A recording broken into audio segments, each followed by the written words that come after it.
Hello and welcome to food મંત્ર by Surabhi Vasa. આજે આપણે એક મસ્ત મજાની વાનગી બનાવી લઈએ. દિવાળી નજીક આવતી જાય ને એમ આપણે મીઠાઈ અને ફરસાણ આમ વિચારતા જઈએ અને સર્ચ કરતા જઈએ કે ભાઈ આપણે ઘરે આ વખતે શું બનાવીશું. અને હંમેશા આપણે જ્યારે પસંદ કરીએ ને મીઠાઈની ત્યારે એવું થાય કે ચાસણી ન બનાવવી પડે, થોડી વધારે ઇઝી હોય અને છતાં પણ લાંબો ટાઈમ ટકી શકે એવી મીઠાઈ હોવી જોઈએ. તો એવી મીઠાઈ જ્યારે પણ આપણે વિચારીએ ત્યારે સૌથી પહેલું નામ આવે હલવાસન. હલવાસન ખૂબ જ સરળ રીતે ઘરે બની શકે છે.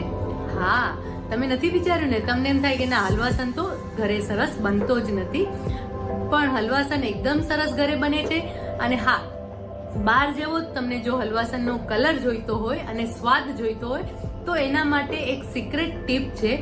જે ટીપ તમે અનુસરશો અને એ પ્રમાણે જો તમે હલવાસન ઘરે બનાવશો તો તમારો હલવાસન બહાર જેવો જ એટલે કે હલવાઈ જેવો જ બનવાનો છે. અને એ સિક્રેટ આજે હું તમારી સાથે શેર કરવાની છું. તો હવે એ સિક્રેટ રેસીપી આપણે શરૂ કરી દઈએ.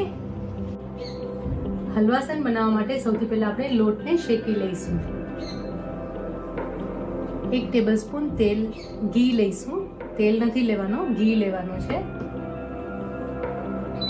હલવાસન એક એવી મીઠાઈ છે કે ઘરે બહુ જ સરસ બને છે, પણ નાની નાની ટ્રિક્સનું જો ધ્યાન રાખીએ ને તો જ ઘરે બહુ સરસ બને છે. હવે એની અંદર આપણે 2 ટેબલસ્પૂન લોટ ઉમેરી લઈશું.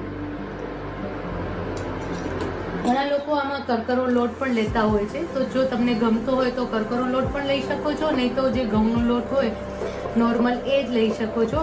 અત્યારે મેં જે રોટલી માટેનો ઘઉંનો લોટ હોય ને એ જ લોટ લીધેલો છે અને એને ગુલાબી રંગનું આપણે શેકી લઈશું.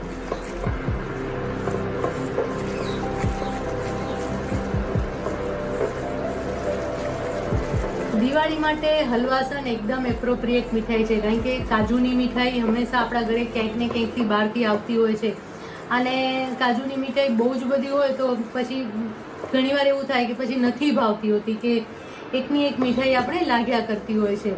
અને જ્યારે હલવાસન એ એવી મીઠાઈ છે કે લાંબો ટાઈમ સુધી ટકી પણ શકે છે અને ખૂબ જ હેલ્ધી પણ છે અને સ્વાદમાં પણ બહુ જ સરસ બને છે. જો લોટ હવે શેકાવા આવ્યો છે, આ રીતે ગુલાબી રંગનો શેકી લેવાનો છે. લોટ શેકાઈ ગયો છે, એને આપણે અત્યારે સાઈડમાં રાખી દઈશું.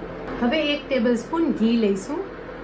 એની અંદર આપણે ગુંદને શેકી લેવાનું છે અને ફૂલાવી લેવાનું છે અથવા તળી લેવાનું છે.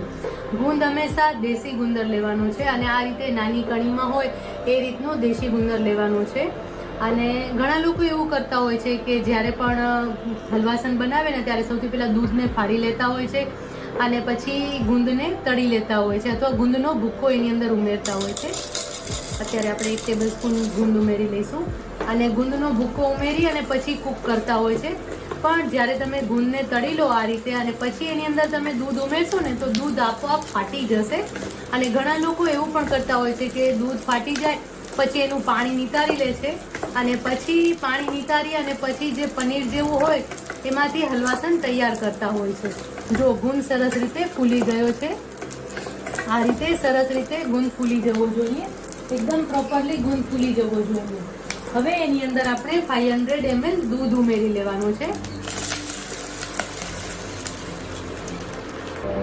હવે આપણે આને ઉકાળવાનું છે.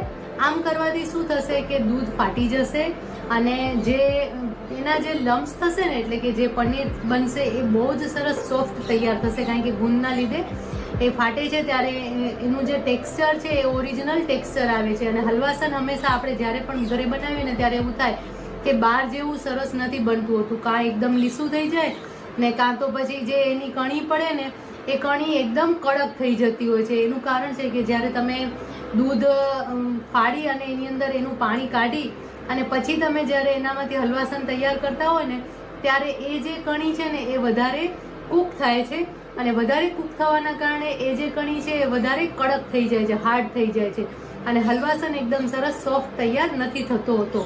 પણ જો તમે આ રીતે હલવાસન તૈયાર કરશો તો હલવાસન એકદમ સરસ તૈયાર થશે.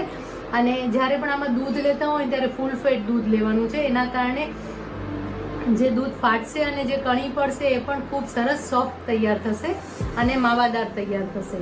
બસ આ રીતે દૂધને ઉકાળવાનું છે અને ધીમે ધીમે કરતા દૂધ જે છે એ ફાટી જશે.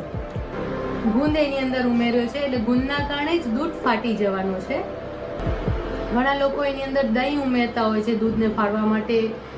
દહીં પણ ઉમેરવાની જરૂર નથી. જો તમે જોઈ શકો છો કે હવે દૂધ છે એ ફાટવા લાગ્યું છે ને. બસ આ રીતે દૂધને આવી રીતે ગુંદમાં ઉકાળવાનું છે અને પોતે જ દૂધ આપોઆપ ફાટવા લાગશે. જો છે ને, એટલે એકદમ સરસ એની કણી પડશે અને હલવાસન છે એકદમ સરસ સોફ્ટ તૈયાર થશે. એટલે કણી પડશે એટલે કે જે પનીર તૈયાર થશે ને એકદમ સરસ છૂટું છૂટું અને સોફ્ટ તૈયાર થશે. બહુ જ મોટા લમ્સ નહીં થાય. એટલે કે જે હલવાસન બારે તૈયાર મળે છે ને, આમ તો ખંભાતનું હલવાસન વખણાતું હોય છે, બસ એવો જ હલવાસન આ તમે ઘરે બનાવી શકશો. હવે આ દૂધ એટલે કે આ જે મિશ્રણ છે એ થોડું ઘટ્ટ થાય ત્યાં સુધી એને ઉકાળવાનું છે. હવે આપણે એને લગભગ 5 થી 7 મિનિટ માટે ઉકળવા દઈશું.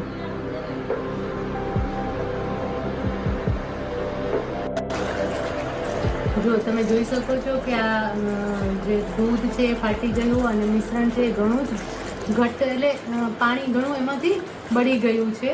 હવે એની અંદર આપણે જે લોટ તૈયાર કર્યો હતો શેકીને એ ઉમેરી લઈશું.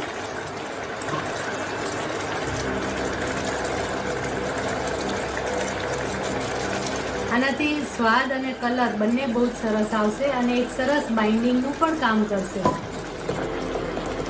ફરીથી મિશ્રણ ઘટ્ટ થાય ત્યાં સુધી એને કૂક કરતા રહેવાનું છે. અને હવે એની અંદર આપણે થોડા પ્રમાણમાં કેસર ઉમેરીશું.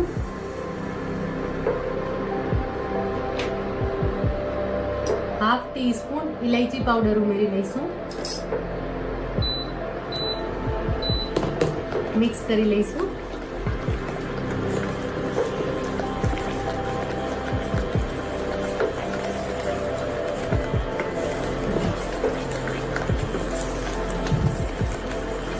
ફરીથી ઘટ થાય ત્યાં સુધી એને કૂક કરતા રહેવાનું છે.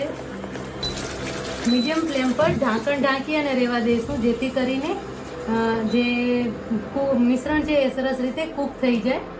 અને પછી આપણે ફરીથી એની અંદર એક પ્રોસેસ કરીશું. મિશ્રણને ચેક કરી લઈશું. જો મિશ્રણ જે છે એ ઘણું જ ઘટ્ટ થઈ ગયું છે. હવે છે ને આપણે ખાંડની એક પ્રોસેસ કરવાની છે. તમને એવું થશે કે હલવાસનનો જે કલર છે, જે ગોલ્ડન કલર છે, એ તો કલર આમાં કઈ રીતે આવશે? તો એના માટેની એક સિક્રેટ ટીપ છે અને એ પ્રમાણે જો તમે કરશો તો બારે જે કલર મળે છે ને, બારે જે કલરનો હલવાસન મળે છે ને એવો જ હલવાસન તમે ઘરે તૈયાર કરી શકશો. તો હવે આ મિશ્રણને અત્યારે આટલું જ થવા દેવાનું છે. આમાં ખાંડ નથી ઉમેરવાની, પણ ખાંડ ઉપર એક પ્રોસેસ કરવાની છે. તો હવે આ મિશ્રણ તૈયાર થઈ ગયું છે. પછી એને ખાંડની અંદર ઉમેરી અને ફરીથી એને થોડું કૂક કરી લેવાનું છે. અત્યારે આપણે ફ્લેમ ઓફ કરી દઈશું. હવે આપણે અત્યારે 500 ml દૂધ લીધું છે, એની સામે અત્યારે હાફ કપથી લગભગ 1 થી 2 ટેબલ સ્પૂન વધારે એટલી ખાંડ લઈ રહ્યા છીએ. અને આ ખાંડને આ રીતે ફેલાવી દેવાની છે, પેનમાં ફેલાવી દેવાની છે. એને કેરેમલાઇઝ કરવાની છે, એટલે કે એને આ જ રીતે એને મેલ્ટ કરવાની છે. એની અંદર પાણી નથી ઉમેરવાનું કે એની ચાસણી પણ તૈયાર નથી કરવાની. અને આ રીતે મેલ્ટ કરતા એનો જે કલર આવશે અને ત્યાર પછી જે હલવાસનનો કલર આવશે એ બહુ જ સરસ કલર આવશે. આ રીતે ખાંડને પેનમાં ફેલાવી દેવાની છે અને એને પછી ઓગળવા દેવાની છે.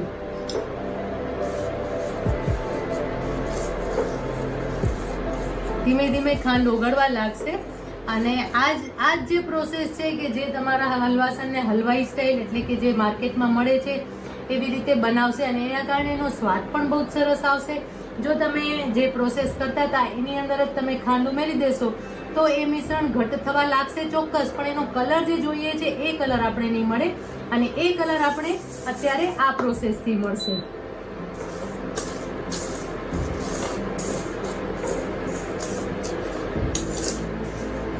જો ધીમે ધીમે કલર ચેન્જ થવા લાગ્યો છે. બધી જ ખાંડને ઓગળી જવા દેવાની છે.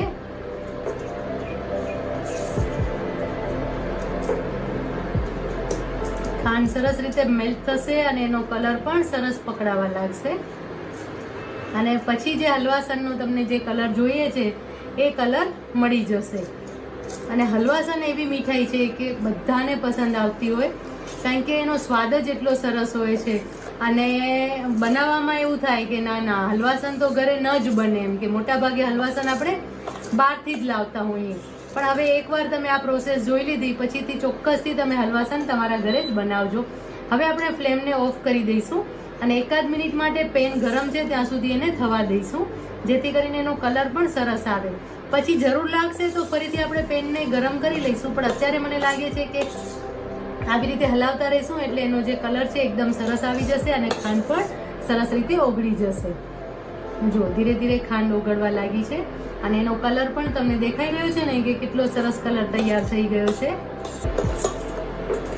તમને એવું થશે કે આવી રીતે કરવાથી ખાંડ વધારે ક્રિસ્ટલાઇઝ થઈ જશે કે ખાંડ રહી જશે, તો એવું જરા પણ નહીં થાય. ખાંડ ઓગળી જાય પછી જ આપણે જે મિશ્રણ તૈયાર કર્યું છે એ ઉમેરવાનું છે, એના પહેલા એ મિશ્રણ નથી ઉમેરવાનું. આ રીતે જો તમને દેખાઈ રહ્યું છે ખાંડ હવે ધીમે ધીમે બધી જ ઓગળી રહી છે. હવે એને એકાદ મિનિટ માટે હલાવશું પણ ખરા. સરસ ખાંડ ઓગળી રહી છે અને એનો કલર પણ એકદમ સરસ આવી રહ્યો છે. જો છે ને હવે ખાંડ પણ લગભગ બધી ઓગળી ગઈ છે અને એનો કલર પણ એકદમ સરસ આવી ગયો છે. હવે જે આપણે આ મિશ્રણ તૈયાર કર્યું હતું એ મિશ્રણને આપણે આની અંદર ઉમેરી દઈશું. જે આ મિશ્રણ છે એને આની અંદર ઉમેરી દેવાનું છે.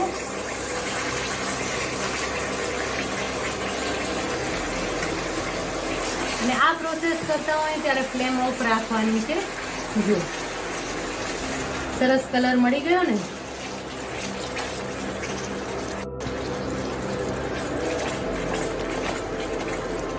હવે એકદમ સરસ રીતે હલાવી લઈશું.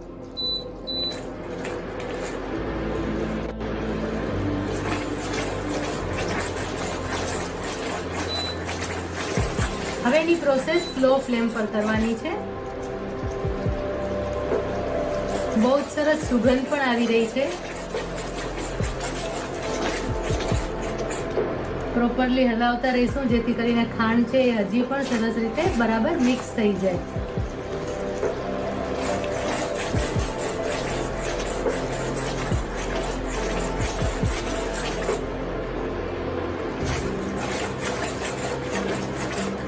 હવે આ મિશ્રણ ઘટ્ટ થાય ત્યાં સુધી એને હલાવતા રહેવાનું છે મીડિયમ ફ્લેમ પર. જુઓ મિશ્રણ સરસ તૈયાર થઈ ગયું છે. અત્યારે તમને એવું લાગતું હશે કે આ મિશ્રણ તૈયાર થયું કે નહીં, હજી આ મિશ્રણ તો ઢીલું લાગે છે. તો એ ચેક કરવા માટે શું કરવાનું છે કે આ એક પ્લેટ લેવાની છે અને પ્લેટમાં છે ને થોડા પ્રમાણમાં આ મિશ્રણ ઉમેરી દેવાનું છે અને પછી એને ઠંડુ થવા દેવાનું છે. અને ઠંડુ થાય પછી તમે જોશો ને તો એનો ઘોડો વળી શકે છે. જો ઘોડો વળી શકે તો સમજી લેવાનું કે મિશ્રણ સરસ તૈયાર થઈ ગયું છે. અને તમને એવું લાગતું હોય કે ના હજી ઘોડો નથી વળતો તો હજી તમારે 1 થી 2 મિનિટ માટે ફરીથી કૂક કરી લેવાનું છે. પણ અત્યારે જે શાઇનિંગ દેખાઈ રહી છે એના પરથી લાગે છે કે આ મિશ્રણ છે એકદમ સરસ તૈયાર થઈ ગયું છે.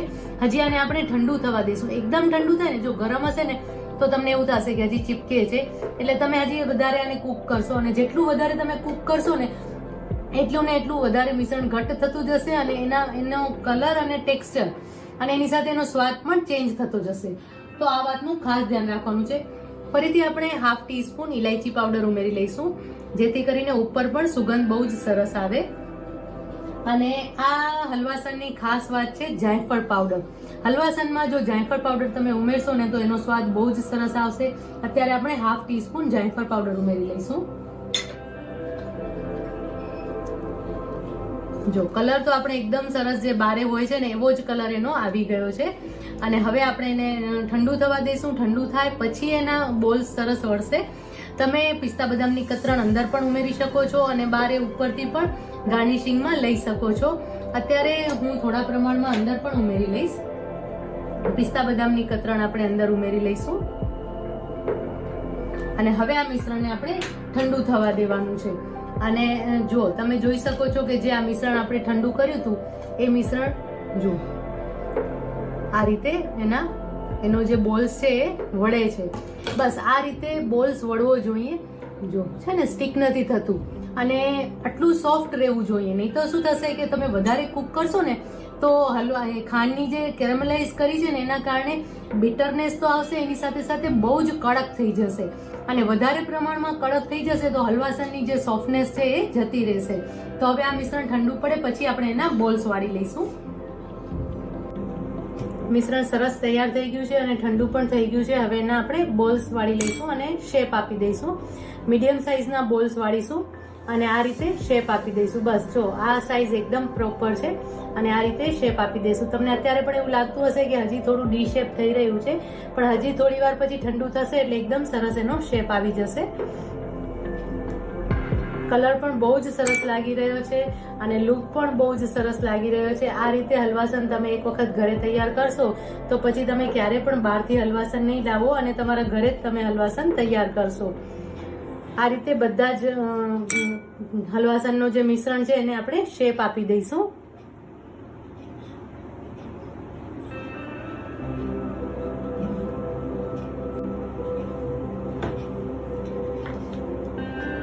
પિસ્તા બદામની કતરણથી ગાર્નિશ કરી લઈશું.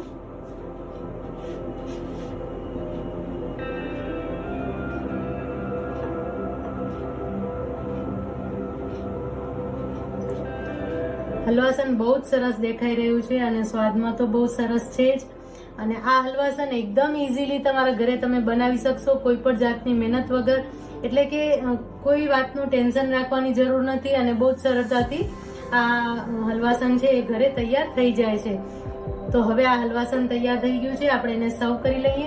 તમે ઈચ્છો તો મગજતરીના બી પણ એના પર મૂકી શકો છો. તો હલવાસન તૈયાર છે, આપણે એને સર્વ કરી લઈએ. હલવાસન સર્વ કરી લઈએ. એકદમ સરસ એનો કલર પણ આવી ગયો છે અને સ્વાદ પણ બહુ જ સરસ છે. તો ચોક્કસથી તમે તમારા ઘરે બનાવજો. અને આ દિવાળીમાં આ મીઠાઈ એવી છે કે લાંબો ટાઈમ સુધી ટકી શકશે અને બગડશે પણ નહીં. તો આવી જ રીતે હલવાસન તમે બનાવશો તો એકદમ ઇઝીલી બની પણ જશે અને તમને એવું પણ નહીં લાગે કે મારે ઘરે મીઠાઈ બનાવવાની છે, કારણ કે ચાસણીનું કે કંઈ પણ ધ્યાન રાખવાની જરૂર નથી. હલવાસન સર્વ કરી દીધો છે. હવે આવી જ નવી નવી મીઠાઈઓ આપણે દિવાળી આવી રહી છે એટલે બનાવતા રહીશું. તો નવી મીઠાઈ સાથે નવી વાતો સાથે ફરી મળીશું. ત્યાં સુધી બાય બાય.